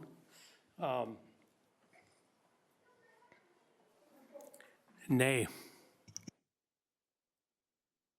So, motion fails, 4-3, so I will look for another motion. Chairman Cloud, I make a motion to adopt option 3 concerning public input during the interview process. Okay. Is there a second to that motion? I will second that. Okay, any discussion, option 3? Mine's just more of a point of reference. I think we need to be very intentional about who's invited to participate, what groups are invited, but those groups decide who they're sending, and then how many spots those groups have. And so I think that's the second part of the discussion, because I think we want to be, like Barb has pointed out, we want to be careful that we're not excluding voice by including voice. And I'd like to seek MSBA guidance on a process that's followed to achieve option 3. Yeah, and I think we've got that somewhat in front of us. I mean, but as far as I think what we would need to do is figure out which groups, because as Barb said, there's a large number of groups. There's more in this group than we probably need. So we would want to look at that, and I think one person from each group, regardless of sizes of respondents or anything else like that, would be appropriate, so we wouldn't feel like we had an overnumbered any one group, whatever that group was, transportation. So, I would agree. Before you take the vote on option 3, I would suggest you take some time to go through this list, and we may have forgotten some on this list, but the board has to decide tonight which groups will be invited to send a representative to the round 2 interviews. And then once you've decided on the groups, however many groups there are, and 1 per group is a great idea, then I would early next week send out a communications to Darcy that is a sample kind of invitation that says, your group is being invited to send a representative to the round 2 interviews on March 31st. This is the commitment we're asking from someone from your group by, we'll give them a deadline. You must let Darcy know who is representing your group. And when she collects all of those email addresses and names, then I would reach out to those 10 or 15 people with an email, sort of reframing the expectations and giving them a practice audience input link so they could go in and practice typing in strengths and weaknesses. And then I would reach out to them again just a couple of days before round 2 to let them know again what's expected of them as a part of the process. So the hardest part is still for the board to decide which groups get to have someone provide input in a formalized way. The room will be full, there'll probably be a lot of people, but who do you want input from and who gets to be invited? So either this list or other lists, I'll turn it back over to the board because we need the decision made tonight about which groups will be invited. Dave, Neil, go ahead. question to Barb, I guess. Would the decision to go with option 3 require an adjustment to our timeline? Because it seems to me that there's an awful lot of things that are going to have to be done to facilitate that process. Nope, we can do it. Your second round interviews aren't until March 31st, so we do have time. But it will require some quick turnaround on behalf of these groups also. They'll have to be given maybe a week to 10 days to return a name to Darcy to represent them. And maybe they do it by who wants to volunteer, and then they draw a name out of a hat since more than one person might be interested. That'll be up to that group to decide whose name and email address they send back to Darcy to then share with me. But we have time. Thanks for asking about that, but we're good. Barb, I'm reading the list, and for teachers, we're looking at 4 separate teacher representatives representing each segment there, or is it 1 teacher representative?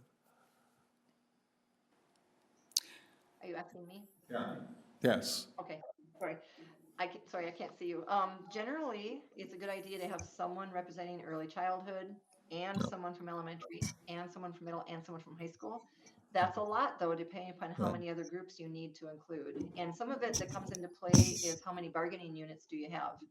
And which employees are in which bargaining units? And is one person from those groups enough, or is it too much? If you have 15 bargaining units, for example, that leaves you no room for community, parents, business partnerships, chamber, et cetera. So it largely depends on your structure internally as far as any formalized groups that you want input from. So, 9, what do we have? yeah, 7. 9, 7, probably, yeah. I think 7 of more than 1 or 2 members. So what I heard you say, Barb, is 1 from each, but I had kind of disseminated a little bit just based on responses and the voices we heard in responses, and maybe that's how we regulate how many we have from each group. So I have 1 from principals and association, the administrator 1. I have 2 from teachers, 1 from district administration, 1 executive assistant, 1 paraprofessional, 1 ELL director or cultural liaison, which could be also our SRO, depending on how we wanted to go with that, 2 parents, and 2 representatives any district partnerships. And then that's kind of how I divvied it out. But it doesn't have to go that way. I thought it would be good just to start with discussion because I was basing it off of how we had respondents from our survey. 10, was it? I think we're at a 10 unit, which I would like to keep in that number somewhere. But, yeah, I was looking through there too, and I know we've had some people that have already expressed an interest, and they look like they were kind of somewhat those groups. But, yeah, again, I don't want to be overweighted in any one specific group, but I want to make sure we get good representation. So maybe let's go through the list. I'll just read through them quick, and we'll at least make first cut and then second cut. And if we decide, like I said, 2, 1, 2, whatever, maybe we'll see what we come up with. So principals, what do you think? I mean, that's Obviously, principals, teachers, how about district administration? I mean, someone from that, yeah, okay. Executive assistant, that would only be really one person, but works pretty directly. Pretty, so what do you think? Any opposition there? Okay. The next big group I see is a paraprofessionals. I don't want to skip over building and grounds, nutrition, transportation. Building and grounds is kind of, anyway, any thoughts on that? Building and grounds. Just say, if you think yes, say yes. Nutrition, transportation, paraprofessional? Yep. Secretarial? Maybe. That's, yeah, it could fall under the executive assistant, but I'll put them in. EL, I like the comment with the SRO too. That's a pretty direct, EL for sure. Obviously, parent reps, I would think, okay. Student reps, Considering they had such a good response rate, I would hope that we have a student on this. I missed that. okay. District partnerships, business community, higher ed institutions, that would be obviously Riverland here or anyone in the community. I mean, Chamber of Commerce rep. Follow those, put. I guess district fund donors, foundations, grassroots, anything we think about there? What did we, They're all part of district partnerships. what's that, sorry? I would consider that to be part of, under the umbrella of Yeah. district partnerships. The business, yeah. We're just saying that would maybe be considered under district partnerships, Barb. So we got, I'm just looking at 4, 5, 6, 7, 8, 9, 10 in there, but that's not giving any, like Kim had mentioned too, with, do we have a, maybe an elementary and a high school, we split it to give them 2 in the teachers, so. Any thoughts on to multiples in any of those areas? If we did multiples, I would just say teachers and parents would be the only 2 spots. Teachers and paras, you mentioned? Parents. Okay, I would add community reps, just because if you get someone from the business community or an agency, that's a different hat, but I'd be open to 1. That was the only other one I had 2 in. yeah. I think secretarial and executive assistant could probably go together, just 1 there. Now, before I go any further, and I'm so sorry, Mary Jo, I don't look at you, I'm sorry, I see you on screen. Do you have any specific thoughts? Nope, I can hear what you're all saying and agree, so sounds Okay. great. Okay, so if we're looking at, we had 1 from the principals, and let's just do the ones to start with. District admin, executive assistant, I'm just gonna put 1 for para to start with. EL liaisons, and I'm gonna throw SRO on there just since I deal with kids all the time. Skip over parent reps as a possible multiple, student reps, 1 probably.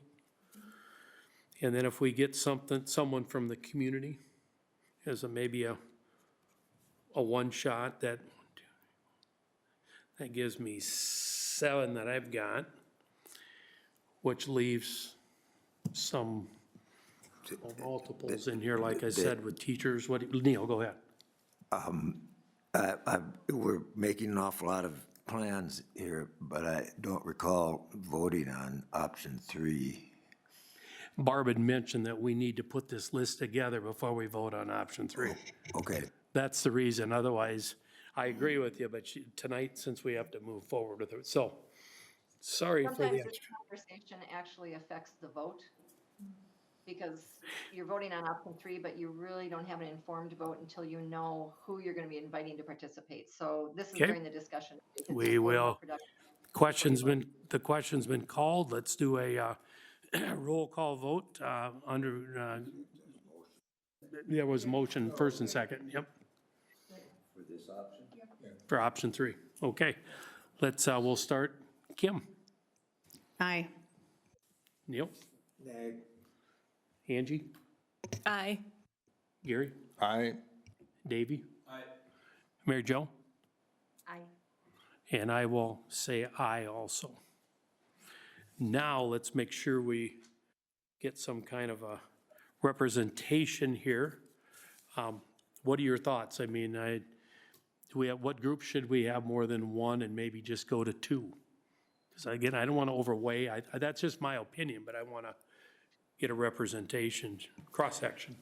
So with what we said, there's 11. I would entertain the idea that just going to 12 and putting 2 under that representative of a district partnership, business, community, and/or higher ed. Just because it's such an over-encompassing category, and if you're at 11, I don't see why 12 would be a problem, but. Okay, Just a logistic question now. To whom are we going to go that would be defined as whatever you just said, district partnership? I mean, what group are we going to approach and ask them to select a member of this committee? Kim, any thought on that? Well, I think we could talk with either city officials or the chamber and/or the president at Riverland. I don't know, whatever we think is important to this piece. I just think that if you just say business community, then you're just representing one sector of those partnerships. That's why I said that. So think of the 3 partnership sectors that we have, which is business, community, agency or nonprofit, and then higher ed, so. And I mean, a lead and all, they're kind of Those together. entities are all going to get together and then select some representation? You could just do one and go to the chamber and say, who would you recommend, if you wanted to. Yeah, that's, That might be easier. yeah, that way and there might be someone there that be interested, okay. So, back on, let's talk about the teachers. Should we think a couple in the teachers, maybe a high school and an elementary as a split? Thoughts, okay. So we did 2. And we had talked about, so that's 1. I think your parent representation should be similar. Which than one? The parent representation, so. Yes, and that was, I was gonna say, that would be the, so if we do, that would give us that 11 then. So, just as I'm reading it now, and I'll just bring it, read what I've got, Principals Association, 1, 2 from the teachers, preferably elementary, 1 from elementary, 1 from high school, 1 from the district administration staff, the executive assistant, paraprofessional staff, the EL director, culture liaison, SRO, 1 from there, 2 from parents, 1 from, 1 student rep, 1 district partnership, chamber of commerce. That was, that would only give us 10 then. That would, so if we come back with, again, That's 11. is that, but if we add chamber, but I said if chamber falls into there, you know, district partnership, business, community, higher ed, there's 1 from there, that would give us 11 then, right? Yeah, 11 total. Okay, 1 from that group, okay. So 1 from either the chamber, the district, or the higher ed, right? That would be 11, yep, okay. All right, now let's any discussion on that? Yeah, Yes, Neil. once again, I'm rather concerned about the particulars. Who is going to approach these groups that we have now defined and ask them to, from their constituents, a representative for this committee? How's that going to work? Barb, do you do that, or do we send out, I mean, 85 to 90% of these are here within the school district. As I'm looking on here, other than the chamber and that, so do we send out something? Do you send it, or how does that work? This is coordinated internally by the district, so I do have a blurb that I would send to Darcy and copy Dave. And then it's up to perhaps the two of you to email or send a letter to the, did you say 11 you ended up with? Yeah, believe And so. I'll have a blurb that she could share, but I'll always copy Dave on it on behalf of the board. A letter or an email that she could share that gives them expectations, what it's going to require for them on March 31st, and what the deadline is to let her know who is representing them. And then it's responsible, those people are responsible for getting back to her. They can use whatever selection process they want. But ultimately, before a deadline, then I'll put that in the blurb that I share with Darcy and Dave. We need to know who they are so I can start working with them to prepare them for doing this on March 31st. So it is done by the district, but I've got a template you can use to Yep. send out to invite these groups to participate. Okay. All right, Kim. So I think the less structured ones is what Neil's concerned about. So the bargaining units is not an issue, but your student group, your partnership, and your parent groups.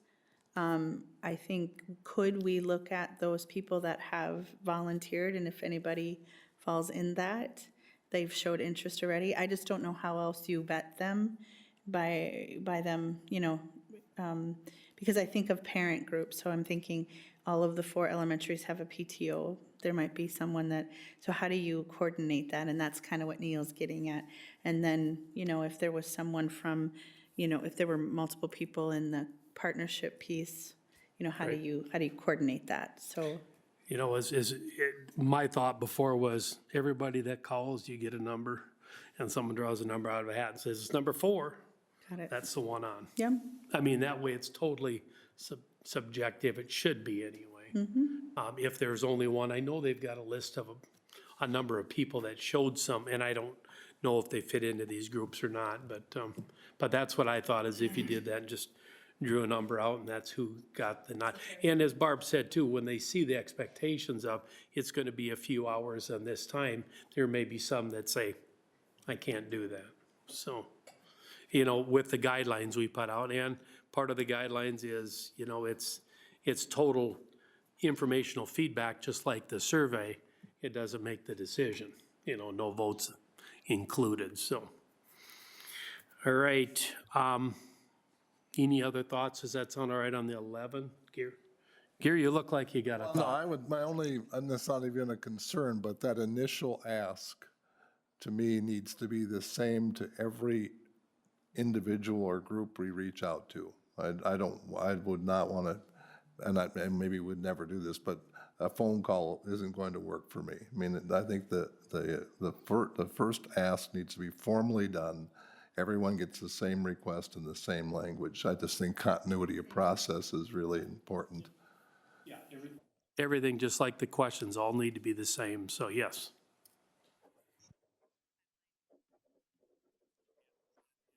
A pretty quick deadline too, because I'm sure they've got a lot of work to do to get them prepared.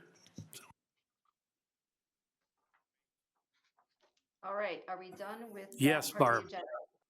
Got it. Thank you very much. That was a really robust discussion. I think it's important everybody had a chance to say what you've said. And we'll get to work on creating some audience input forum people to participate on the second round interviews, watching your interview and giving you strengths and weaknesses anonymously.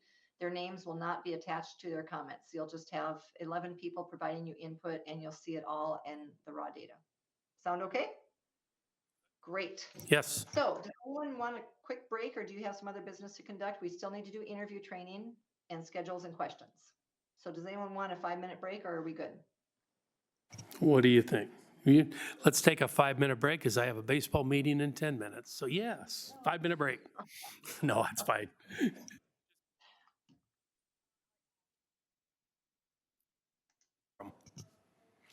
So go ahead, Barb. All right, welcome back. Thank you very much. We are now going to go into the interview training process, and that is a packet that looks like this. I will screen share the entire document. It's a lot. I think you might have in your packets an abbreviated version that's like 13 pages, just to save some paper. But we will now begin on this. And I'm going to screen share, but again, I can't see you, so please interrupt me throughout if you have questions, but we want to make sure you're very comfortable with the legalities of the interview process. So if someone could please let me know if you are now looking at the interview training and preparation packet. We are. Thank you. I'm going to zoom in on it.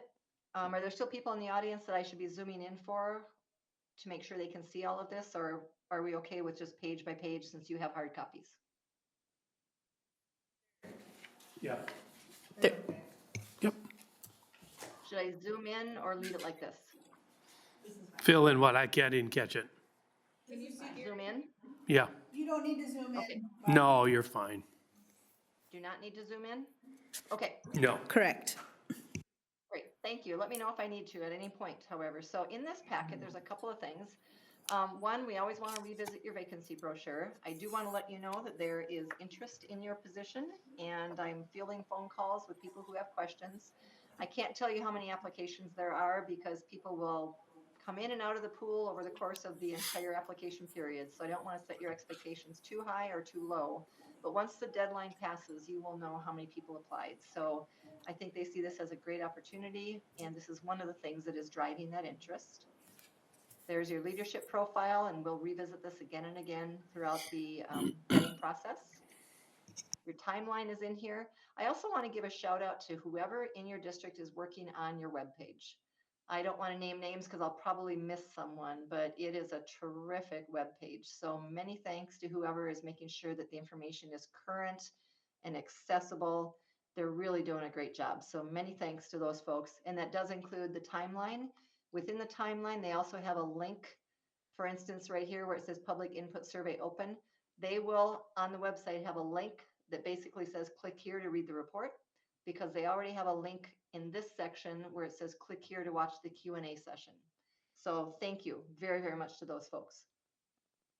Okay, I'm going to start talking about relevant law first and foremost. There are such things as protected classes, and you are bound to abide by every single one of them.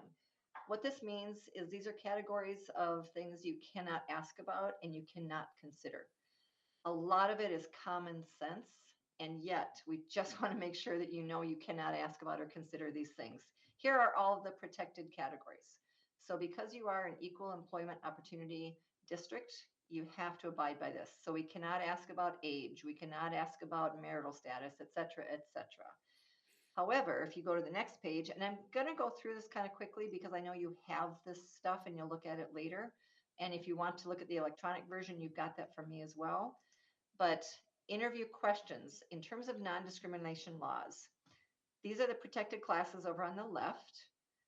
You cannot ask things in this middle category. If for whatever reason you want to ask about some of these things, you could. So for instance, if it was important to you to ask about their religion, I guess you could ask, are you available to work Sundays? I would highly recommend you not ask that, but from a purely legal standpoint, there is a way to ask about some of these categories. However, considering everything else that's going on in education right now, you have a lot more important things to ask about other than these protected classes. But please know that you cannot and should not consider these things when you hire someone. Okay? Here's one on disability. All kinds of things you could not ask, but you do have some things that are permissible. For instance, in job descriptions, sometimes it does say you're required to be able to lift 50 pounds. That's totally okay. If there are parameters that are required to do this job, that's okay to ask about. But again, you have a lot of other really great questions to ask. I don't think it'll be necessary, but I need to tell you about it. Now, this model policy is not in your abbreviated version. The only thing I'm going to say here in terms of model policy, this is 401, the EEOC stuff. So there again, you cannot ask anything that is illegal. And I know you have a great HR team to make sure that you don't, but please do not ask about that. I do sometimes get asked about veterans preference. Veterans preference does not apply to the position of superintendent as it does to some other positions. Model policy 406 is your public and private personnel data. I'm going to zip ahead in here to this page. Now I am going to zoom in on this because we talk a lot about this, as you might have noticed. In this model policy, and I'm sure you have it adopted in your district, the names of applicants are private data except, I'm gonna skip the middle part, except when applicants are considered by the school board to be finalists for public employment. This is the data privacy part. Names of applicants are private data except when applicants are considered by the school board to be finalists for public employment. So then I'm going to go back to the first part and go right here. A finalist means an individual who is selected to be interviewed by the school board for a position. So on the evening that you choose your finalists, technically they're going to be semifinalists because of, round one, 6 people or whatever are semifinalists.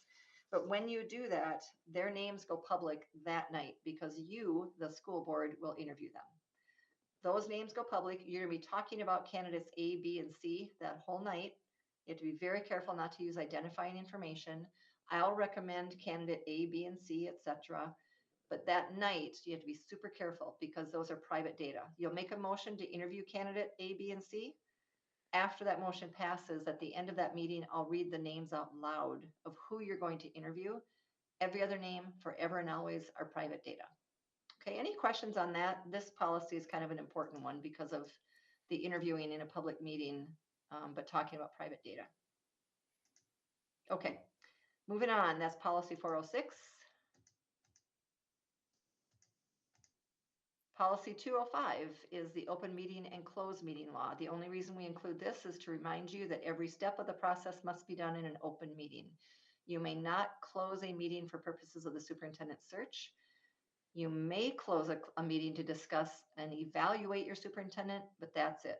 Other than evaluating your superintendent relative to their position, the only thing you can do is for evaluation. Everything else is in the open, including everything we're going to be doing in terms of the search. Okay, other considerations based upon statute. We include these in here because sometimes they actually apply. For example, in statute 122A.4, under employment contracts and termination, it defines a superintendent as a, quote, teacher only for subdivisions 3 and 19. Okay, so right here, subdivision 3 is on hiring and dismissing. A teacher, superintendent, we'll say superintendent, a superintendent related by blood or marriage within the 4th degree computed by civil law to a board member shall not be employed except by a unanimous vote of the full board. The reason I have this in here is if, when you see the applications, because you're going to see them, if you know you're related to one of your applicants, please let me know as soon as possible. Okay, because there is a different voting circumstance for someone who's related to you within the 4th degree. And that, I'll talk to you about that in a minute. But if you see someone who's related, and believe me, it happens, in-laws, cousins, all of that has come into play several times in the last few years. So let me know if you're related to someone, please. Also, a teacher or a superintendent shall not be required to reside within the employing district as a condition to their employment or continued employment. So that's the one where people want to ask, are you going to live here? Are you going to be a part of our community? You cannot ask that. And sometimes people volunteer it during their interview just because they know it's important to people. It is. If they volunteer that, you still can't consider it. If they could do their job as superintendent, as based upon the contract and the job description, they do not have to live within your district boundaries, and you cannot ask it. So I always want people to know it's a statutory requirement. It's not that you don't care about it. It's just a statutory requirement. And then this one just talks about when you can employ or take, within the last 365 days of the contract, you can sign a new contract, but that's less relevant to the search. Here are the special board voting guidelines. The only one that applies, at least as far as the search goes, is this first one. The initial hire of a superintendent related to a board member requires a unanimous vote of the full board. So if your first cousin applies for this job and you let me know that, it will require the entire board to vote unanimously to hire that person, not to interview them and not to bring them back for round 2. The hiring decision must be unanimous. And if you're the one related to them, you cannot abstain. You must vote. So even if it's a 6-1 vote, they don't get hired if even one person doesn't want them as your superintendent. So the relationship one is really important. And again, it does happen, but not very often. Any questions on that? Okay,